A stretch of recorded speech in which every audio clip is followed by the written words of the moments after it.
الحمدللہ والصلاة والسلام علی رسول اللہ وعلی آلہ وصحبہ اجمعین، اما بعد، اعوذ باللہ من الشیطان الرجیم، بسم اللہ الرحمن الرحیم۔ یا ایھا الناس انا خلقناکم من ذکر وانثی وجعلناکم شعوبا وقبائل لتعارفوا ان اکرمکم عند اللہ اتقاکم ان اللہ علیم خبیر۔ رب اشرح لی صدری ویسر لی امری واحلل عقدۃ من لسانی یفقہوا قولی۔ محترم ڈی آئی جی جناب ڈی سی پانڈے صاحب، جناب اقبال صاحب اور منچ پہ بیٹھے ہوئے گیسٹ، میرے محترم بزرگوں، بھائی اور بہنوں، میں آپ سب کا خیر مقدم کرتا ہوں اسلامک طریقے سے۔ السلام علیکم ورحمۃ اللہ وبرکاتہ۔ اللہ سبحانہ و تعالی کی رحمت اور برکت آپ سب پہ ہو۔ لوگ یہ جانتے ہوں گے کہ جب بھی میں تقریر کرتا ہوں اکثر صرف انگریزی میں ہی کرتا ہوں۔ چند موقع ہے جب آرگنائزرز مجھ سے اصرار کرتے کہ اردو یا ہندی میں تقریر کرو، میں کرتا ہوں۔ میں آپ سے یہ کہنا چاہتا ہوں کہ الحمدللہ انگریزی زبان پہ مجھے مہارت ہے اور اردو یا ہندی پہ مہارت نہیں ہے، تو آج کی تقریر کیونکہ میں اردو یا ہندی میں کرنے والا ہوں تو اس کے لیے معذرت چاہتا ہوں، کافی غلطیاں ہونے والی ہیں۔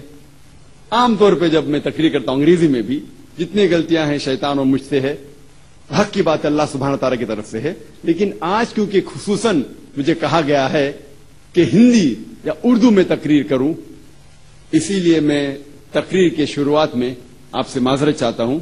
میری اردو بمبئی کی ہے اور اس پروگرام کے پہلے میں ڈی آئی جی جناب ڈی سی پانڈے صاحب سے بات کر رہا تھا اور مجھے پتا لگا کہ ان کی ہندی شدھ ہے اور اردو فصیح ہے، مجھے لوگوں نے کہا، تو اور مجھے ڈر لگا ہے شاید اگر وہ مجھ سے اردو میں نہیں بات کرتے تو شاید اتنا ڈر نہیں لگتا۔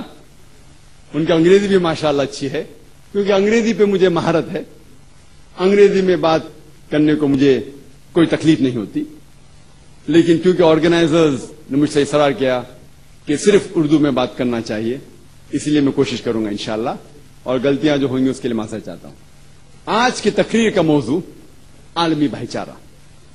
ہم جب دیکھتے ہیں کہ کئی قسم کے بھائی چارے ہیں، مثال کے طور پہ بھائی چارہ خون کے رشتے کی بنیاد پہ، بھائی چارہ علاقے کے بنیاد پہ، بھائی چارہ قبیلے کے بنیاد پہ، بھائی چارہ رنگ کی بنیاد پہ، بھائی چارہ جات کی بنیاد پہ، لیکن یہ سارے بھائی چارے محدود ہیں، وہ عالمی نہیں ہیں، یونیورسل نہیں ہیں، سارے کے سارے محدود ہیں۔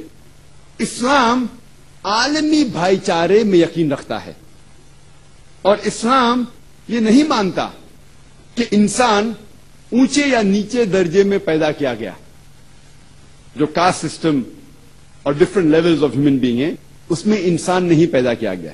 اسلام مانتا ہے عالمی بھائی چارے میں۔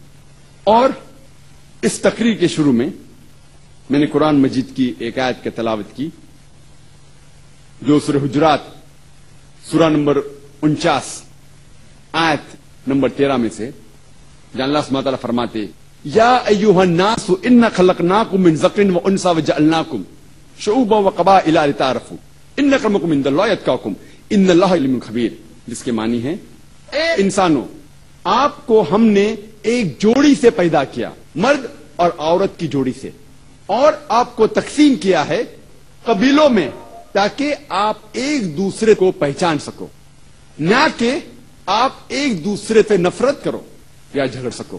اور سب سے اچھا انسان وہ ہے جس کے پاس تقوی ہے۔ اللہ کے نزدیک انسان کو جانچنے کا معیار ہے، وہ دولت نہیں ہے، پیسہ نہیں ہے، جنس نہیں ہے، رنگ نہیں ہے، لیکن ہے تقوی۔ اللہ، خدا کی محبت اور خوف، اور خدا کے کہے ہوئے پیغام پہ عمل کرنا۔ اسے کہتے ہیں تقوی، گاڈ کانشیسنس، پائٹی، رائچسنس. اور اللہ سبحانہ و تعالیٰ فرماتے ہیں قرآن مجید میں سورہ روم میں سورہ نمبر 30 آیت نمبر 22 میں اللہ سبحانہ و تعالیٰ کہتے ہیں کہ ہماری نشانیوں میں سے ہم نے بنائے ہیں آسمان اور زمین، اور آپ کو کئی رنگوں میں پیدا کیا اور مختلف زبان ان کی بنائی، اور یہ ان لوگوں کے لیے نشانی ہے جو لوگ سمجھتے ہیں، جو لوگ علم رکھتے ہیں. اللہ سبحانہ تعالیٰ کہتے ہیں کہ ہم نے انسانوں کو مختلف رنگوں میں پیدا کیا، مختلف زبان ان کی بنائی، تاکہ وہ لوگ جن کے پاس علم ہے وہ اسے جانیں. اللہ سبحانہ تعالیٰ فرماتے ہیں سورہ اسراء میں سورہ نمبر 17 آیت نمبر 70، اللہ تعالیٰ فرماتے وَلَقَدْ كَرَّمْنَا بَنِي آدَمَ، کہ ہر بنی آدم پہ ہم نے کرم فرمایا، چاہے وہ سفید ہو یا کالے ہو، چاہے وہ امریکہ میں پیدا ہو یا ہندوستان میں، چاہے وہ امیر ہے یا غریب ہے، ہر بنی آدم، ہر آدم کے اولاد پر ہم نے کرم فرمایا. یہ قرآن شریف کی آیت. اور کچھ مذاہب، اسلام اور کچھ مذہب ہے جو یہ تسلیم کرتے ہیں کہ ساری انسانیت ایک انسان کے جوڑے سے پیدا ہوئی، مرد اور عورت، جسے قرآن مجید میں کہا گیا ہے آدم اور حوا علیہ السلام. اسلام کے علاوہ اور مذہب بھی اسے مانتے ہیں، لیکن کچھ مذہب یہ بھی تسلیم کرتے ہیں کہ ساری انسانیت گناہ میں پیدا ہوئے. اسلام اسے نہیں مانتا، اور اس کی وجہ ہے عورت. کچھ مذہب یہ کہتے ہیں کہ کیونکہ حوا علیہ السلام نے آدم علیہ السلام کو ٹیمپٹ کیا، انہیں بھڑکایا اور اللہ تعالی کی نافرمانی کی، اسی لیے انسانیت گناہ میں پیدا ہوئے. اسے کہتے اوریجنل سن، جو اسلام اس بات کو قطعی نہیں مانتا. اسلام میں آدم علیہ السلام اور حوا علیہ السلام کا بھی ذکر ہے، اور اگر آپ پڑھیں گے قرآن مجید، دونوں نے اللہ سبحانہ و تعالیٰ کی نافرمانی کی اور دونوں پہ الزام لگایا گیا ہے، خصوصاً ایک پہ نہیں. اور اگر آپ قرآن پڑھیں گے سورہ اعراف سورہ نمبر 7 آیت نمبر 19 سے آیت نمبر 27، کم از کم 1 درجن ٹائم آدم اور حوا علیہ السلام کا ذکر کیا گیا ہے. دونوں نے اللہ سبحانہ و تعالی کی نافرمانی کی، دونوں نے معافی مانگا اور دونوں کو اللہ سبحانہ و تعالی نے معاف کیا. دونوں پر الزام برابر ہے. کوئی بھی ایک آیت نہیں ہے قرآن مجید میں جس میں الزام صرف حوا علیہ السلام پہ لگا گیا ہے. لیکن ایک آیت ہے قرآن میں سورہ طہ سورہ نمبر 20 آیت نمبر 121، جس میں ذکر ہے کہ آدم علیہ السلام نے اللہ سبحانہ و تعالیٰ کی بات نہیں مانی. صرف آدم علیہ السلام کا ذکر ہے. لیکن جب ہم قرآن مجید کو پوری طور سے پڑھیں گے ہمیں یہ پتا لگتا ہے کہ دونوں پہ الزام برابر کا ہے کہ دونوں نے اللہ سبحانہ و تعالیٰ کی بات نہیں مانی، دونوں نے معافی مانگی اللہ سبحانہ و تعالیٰ سے، اور اللہ سبحانہ و تعالیٰ نے دونوں کو معاف کیا. اور کچھ اور مذہب ہے جو یہ کہتے ہیں کہ پریگننسی، جب عورت حمل سے ہوتی ہے، یہ ایک خدا کی طرف سے ان کے لیے ایک شراپ ہے، کرس ہے.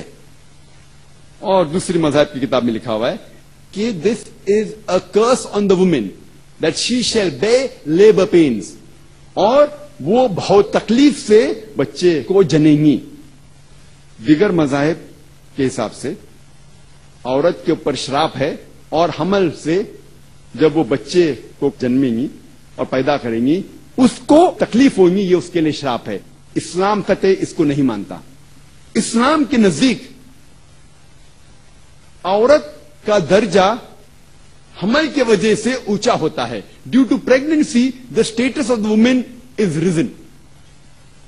اور اللہ تعالیٰ فرماتے سورہ نساء میں سورہ نمبر 4 آیت نمبر 1 میں کہ اس کوک